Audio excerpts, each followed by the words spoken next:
श्री स्वामी समर्थ. स्वामी महाराज तुमच्या सर्व चांगल्या इच्छा पूर्ण करो ही स्वामींच्या चरणी प्रार्थना करते आणि आजच्या व्हिडिओला सुरुवात करते. पण त्या अगोदर चॅनलवरती नवीन असाल तर सबस्क्राईब करा आणि शेजारील बेल आयकॉनलाही प्रेस करा, म्हणजे माझ्या सर्व नवीन व्हिडिओंचं नोटिफिकेशन तुम्हाला मिळेल आणि तुम्ही एक पण व्हिडिओ मिस करणार नाही. ज्येष्ठ महिन्यातील पौर्णिमेला वटपौर्णिमेचा सण साजरा केला जातो. हिंदू पंचांगातील ज्येष्ठ महिन्यात येणाऱ्या पौर्णिमेचा दिवस हा वटपौर्णिमेचा दिवस म्हणून साजरा करतात. वटपौर्णिमा काही भागात वटसावित्री या नावाने सुद्धा ओळखली जाते. आपल्या पतीच्या दीर्घायुष्यासाठी तसेच निरोगी जीवनासाठी तसेच उत्तम आरोग्यासाठी महिला वटपौर्णिमेचा उपवास करतात आणि वडाच्या झाडाची पूजा करतात. वटपौर्णिमेचा दिवस कधी आणि या दिवसाचा शुभ मुहूर्त नेमका कधी आहे हे आपण जाणून घेणार आहोत. आणि त्याचबरोबर वटपौर्णिमेच्या दिवशी आपल्याला घरामध्ये कोणत्या भाज्या खायच्या नाहीत त्याबद्दलची माहिती आपण जाणून घेणार आहोत. बघा, यंदा ज्येष्ठ महिन्यातील पौर्णिमा तिथी ही शुक्रवारी 21 जून रोजी आहे. त्यामुळे या दिवशी स्त्रिया वटपौर्णिमेचे व्रत करतील. पौर्णिमा तिथी 21 जूनला सकाळी 7:31 सुरू होईल आणि 22 जूनला संध्याकाळी 5:37 संपणार आहे. वडाच्या झाडाला पूजनासाठी 21 जून रोजी सकाळी 5:24 ते 10:30 शुभ मुहूर्त असणार आहे. या दिवशी स्त्रिया वटपौर्णिमेचे व्रत करतात. तसेच झाडाभोवती कच्चा धागा गुंडाळून 7 परिक्रमा मारतात. या व्रतादरम्यान विवाहित स्त्री आपल्या पतीला उत्तम आरोग्य लाभावे, दीर्घायुष्य प्राप्त व्हावे म्हणून वडाच्या झाडाची पूजा करतात. धार्मिक मान्यतेनुसार वटवृक्षाचे मोठे महत्त्व आहे. हे झाड त्रिमूर्तीचे म्हणजे विष्णूचे सालामध्ये प्रतीक असतं. त्याचबरोबर मुळात ब्रह्मा आणि फांद्यांमध्ये शिवाचं प्रतीक आहे. हे झाड दीर्घकाळ अक्षय राहते, त्यामुळे त्याला अक्षयवट असेही म्हणतात. सौभाग्यवतीच्या वरदान मिळवण्याबरोबरच आरोग्यासाठीही या वटवृक्षाची पूजा केली जाते. भगवान शिवही वटवृक्षाखाली ध्यानधारणा करत असतात. वटवृक्ष अनेक औषधी गुणधर्मांनी समृद्ध आहे. देवतेसमान मानले जाणारे वटवृक्ष मनोकामना पूर्ण करणारे एक केंद्रच मानलं जातं.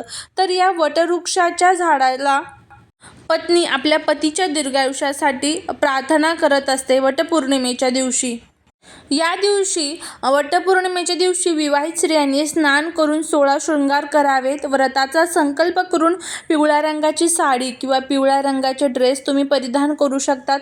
वडाच्या झाडाला पूजनासाठी ताटात फुले, अक्षदा, मिठाई, करवंद, जांभूळ, आंबा, हळदी कुंकू यासारख्या गोष्टी ठेवायच्या असतात. वडाच्या झाडाला पाणी टाकून रक्षासूत्र बांधून 7 वेळा प्रदक्षिणा मारायची असते आणि पतीच्या दीर्घायुष्यासाठी मनोभावे प्रार्थना करायची असते.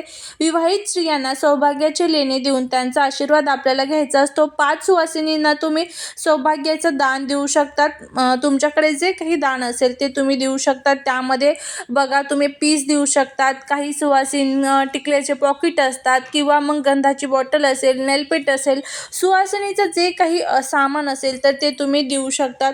त्यानंतर वटपौर्णिमेच्या दिवशी आता दिवसभरामध्ये काही घरांमध्ये उपवास करतात तर काही घरांमध्ये उपवास करत नाहीत. आता महिला तर उपवास करतात, पण बघा पुरुष मंडळी जे असतात तर ते उपवास करत नाही आणि घरातील बाकीचे जे लोक असतात तर ते सुद्धा उपवास करत नाही.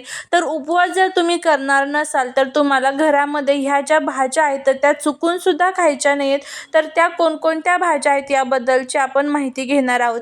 त्यामध्ये सर्वात पहिलं आणि महत्त्वाचं म्हणजे या दिवशी आपल्या घरामध्ये तामसिक आहार होणार नाही. तामसिक आहार म्हणजे नॉनव्हेज, मांस, मटण, मच्छी, अंडी, कोणत्याही प्रकारचं नॉनव्हेज आपल्या घरामध्ये होणार नाही.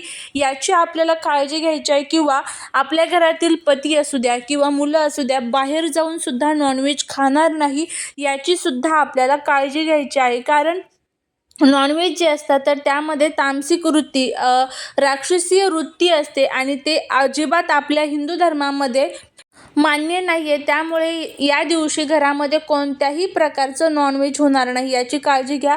त्याचबरोबर घरामध्ये या दिवशी ड्रिंक होणार नाही.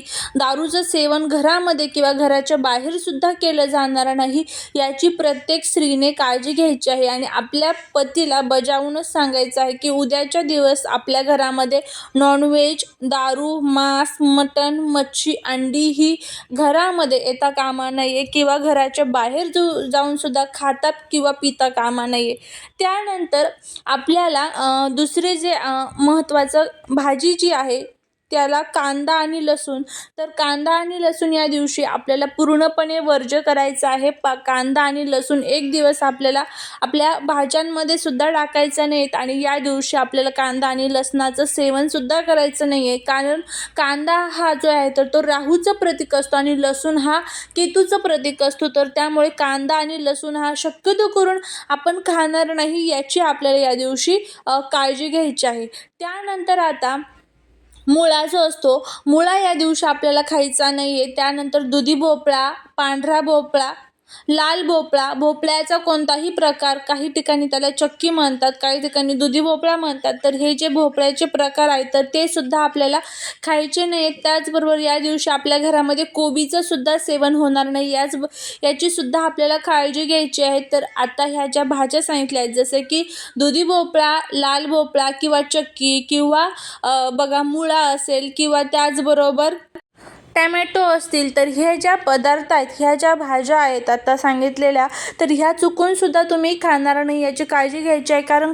कारण आपण खूप उपवास करतो, खूप सेवा करतो. वटपौर्णिमेला आपली पत्नी जी असते तर ती दिवसभर उपवाशी राहत असते आणि आपण जर घरामध्ये ह्या भाज्या खाल्ल्या तर त्याचा कोणताही फायदा हा आपल्याला होत नाही. त्यामुळे प्रयत्न करा की तुम्ही या दिवशी घरामध्ये ह्या भाज्या चुकूनसुद्धा खाणार नाहीत किंवा आपण बाहेर जाऊनसुद्धा या भाज्या खाणार नाहीत किंवा नॉनव्हेजचं सुद्धा आपण या दिवशी सेवन करणार नाही.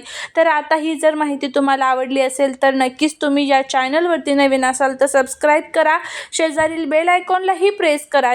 माझ्या सर्व नवीन व्हिडिओंचं नोटिफिकेशन तुम्हाला मिळेल आणि तुम्ही एक पण व्हिडिओ मिस करणार नाही. झालेली सेवा ही महाराजांच्या चरणी रुजू करते. व्हिडिओ जर आवडला तर लाईक, शेअर आणि सबस्क्राईब करायला विसरू नका. भेटूया पुढच्या अशा एका छानशा नवीन व्हिडिओसोबत, एका नवीन माहितीसोबत. श्री स्वामी समर्थ.